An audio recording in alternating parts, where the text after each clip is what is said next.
Hey, Travelers, how you doing? I still don't know what to call you guys. What should I call you? Like fans of my channel, even though there's only so many of you. Guys, it's been a while, hasn't it?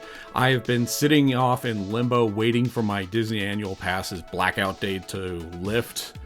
And that day's coming pretty soon. I'll be going back to the parks any day now. So instead of bombarding you with a bunch of Universal passes or a bunch of Universal visits, because there's only so many times I can show you E.T. It just doesn't work that way. I know that would get real boring real quick. I came across something that gave me some inspiration for a video that I think you guys would enjoy. This right here, this is something that I use in my job. This is called an IFB, which stands for internal feedback. Basically, it's just an earpiece. You have your little tube here, and this one particular is about 20 years old, and it still works, so the fundamentals are still there. The sound actually starts right here in this 3.5 jack, or maybe that one's lesser. I think this one's a lesser, because it's an older model. The sound just transfers through here, and then it goes into this transducer, this little plastic doohickey right there. I don't want to take it off. It's so frigging old. It might break if I do. And then the earpiece wraps over the ear and goes in the ear canal. Then you just throw this guy over the back. And my job as an A2 is to try to hide this cable as best as possible so you can't see it. And you can see, you know, it's right there. But, you know, if you got a good A2, you're not going to see it on camera. Anyway, the purpose behind showing you this is, like I was saying, this is pretty old tech, but it's still up to date. It's still good. We just use newer models of basically the same thing. And I was just thinking of, you know, what about older tech that I used as I was growing up? I am, I guess, what you would call a zillennial, where I was born in the late 70s, I was a child of the 80s, and I was a teenager of the 90s. So I'm very technically sound, more than my parents in some things. My dad's like a computer genius. But at the same time, I still know what it was like to live in an age without the internet. So, and I was just like, I was contemplating like all the things that I grew up around that aren't around today. And I was just thinking, you know what? I wonder if kids today would understand what some of these things are. The good thing is I've got a couple of kids on call ready to go. Hey, Captain Rob! What we are going to do today is I'm going to show you pieces of technology that I used growing up that really aren't in fashion. They're not being used so much anymore. So I'm going to show you some images of some of this technology. You tell me what you think it is. Okay. And what you think if that particular device does. You think you're ready for this? Okay. All right. It'll be a nice quiz. It'll be a nice little quiz here, right here. Boom. First image. What is that? It's some kind of CD player. Ooh, CD player. Okay.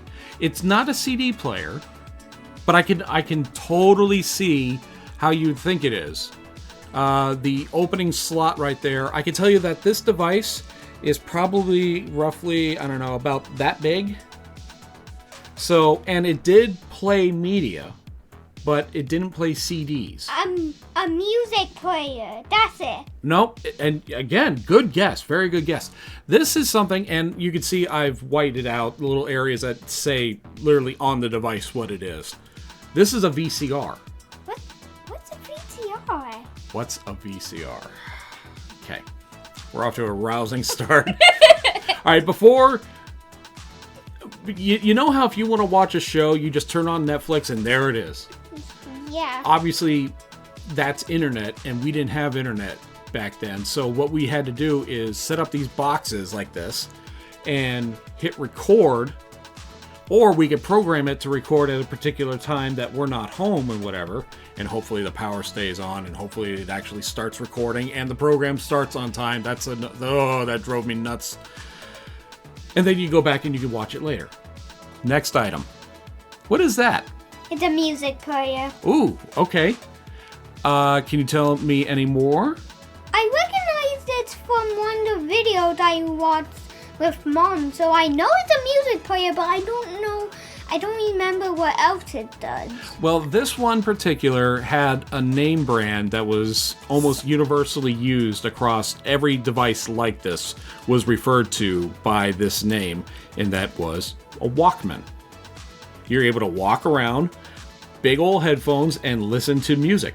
So basically, some earbuds? This was before earbuds. These were called headphones. I have some old ones in the closet. I'll pull those out and let you see them as well. Okay. All right, next item. Oh, what is this? Not exactly technological, but what are we looking at here? I recognize it from something, but I don't remember what it is. Oh, well, what do you think it was for? It's an old school dictionary. Dictionary? Yeah. Kind of, except for nowadays, if I need to know the name of a local plumber or electrician or something, I would have to go to this particular book, open it up, and look down in what's called the yellow pages. See? Yellow pages. And that would list all the local businesses in your area if they registered in time before it was printed. Let's look at the next one. Oh, this is something that reflects to my business. What are we looking at? I recognize it. You do? This is a screen that shows when you put a movie and it's about to transition. Oh, okay. You're thinking of a what exactly? That's called a slate, a countdown slate, where it goes 6, 5, 4, 3, like kind of like that. That's a very good guess. What this is long time ago, back when there was just the 4 or 5 channels we had on our TV. Yeah. At night, at like say, I don't know, midnight, 1 a.m., whenever, depending on where you lived, the TV station, they wouldn't keep broadcasting. They would shut down. And they would put up a pattern similar to this or this exactly. And that's what you would see with an annoying tone. It's like, okay, I don't want to watch this. So if you were up late, really, really late, back in the 80s or earlier, you would probably be seeing this. It's referred to as the Indian test pattern. I could tell that because there's an Indian. There's an Indian in there. Okay. Oh. Okay. That's an old SD card. Ooh, you're so close.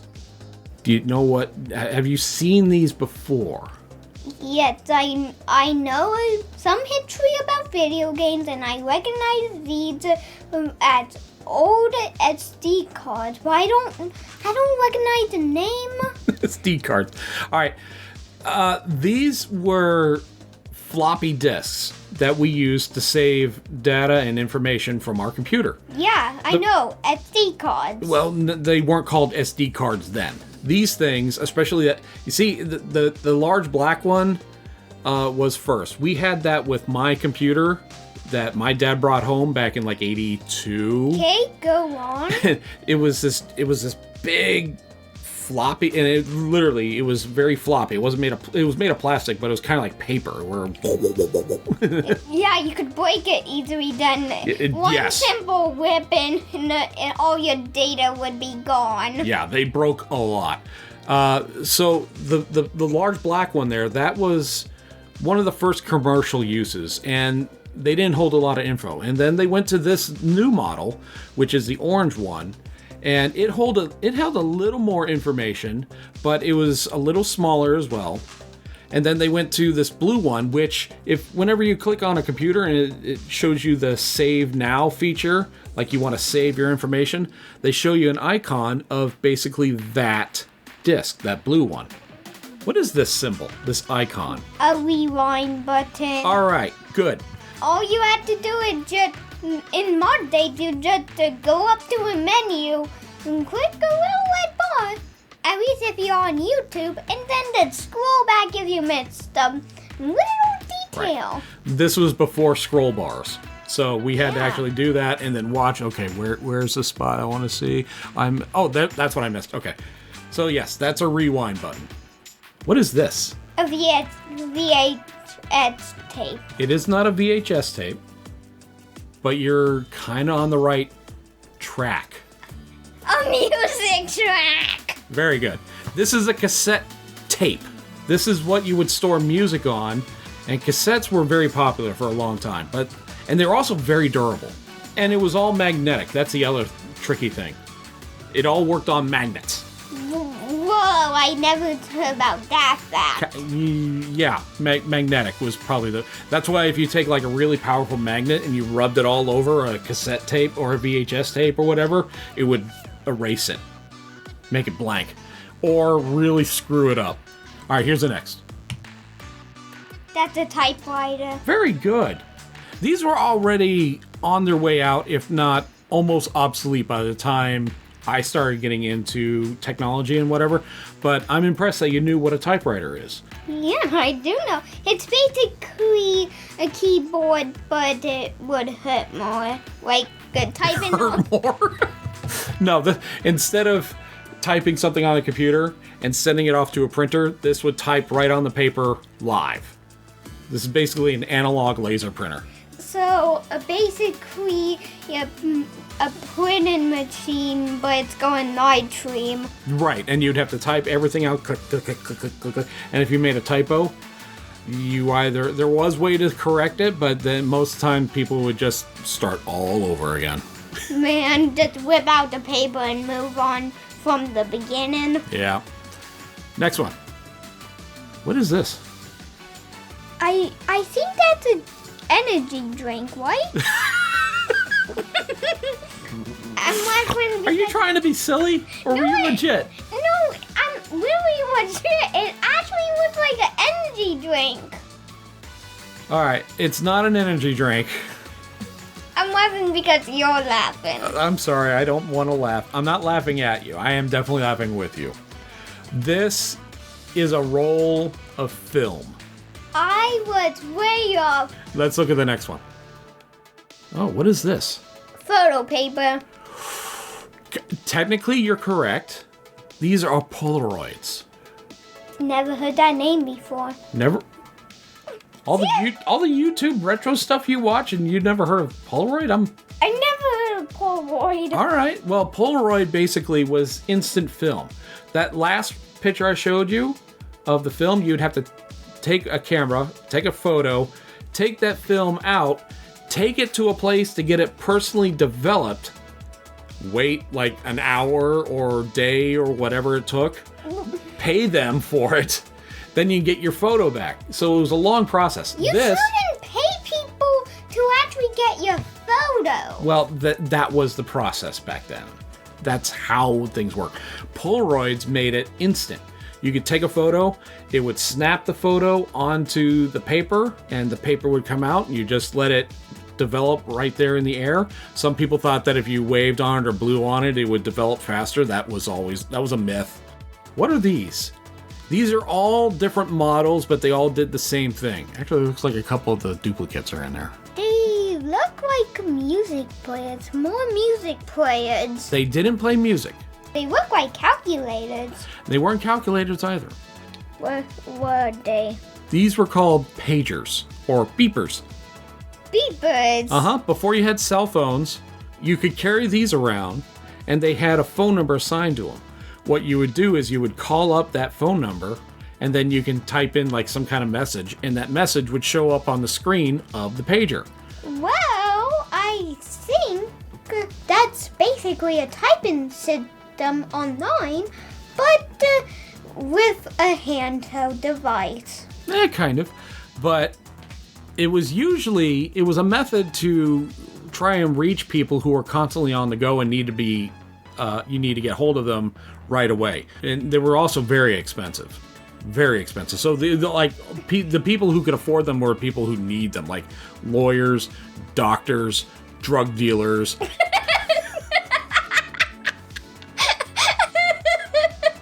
I didn't think you'd get that joke. Okay. You like that one, huh?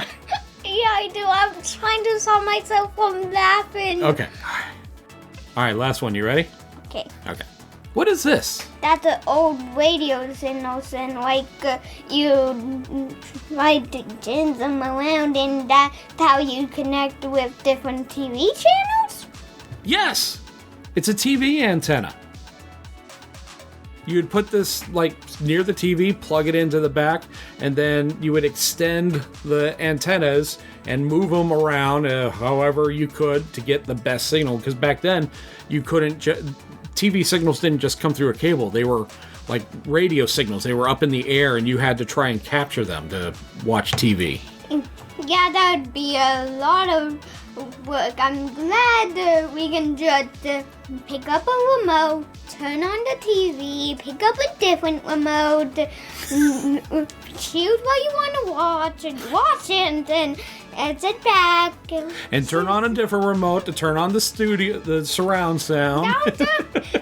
Now that I think about it, this was probably more simpler than remotes. So that was just 15 items that I used when I was a little around your age, maybe a little older as well, just depending on, the time of whenever. So what'd you think of all these? You want to do this again?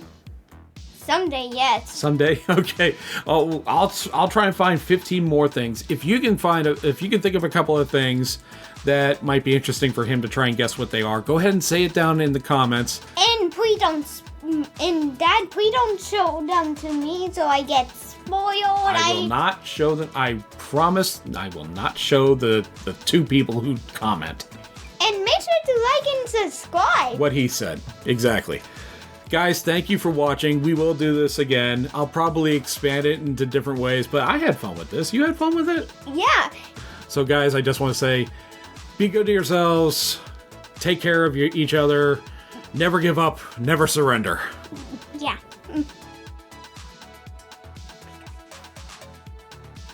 Is that all you have?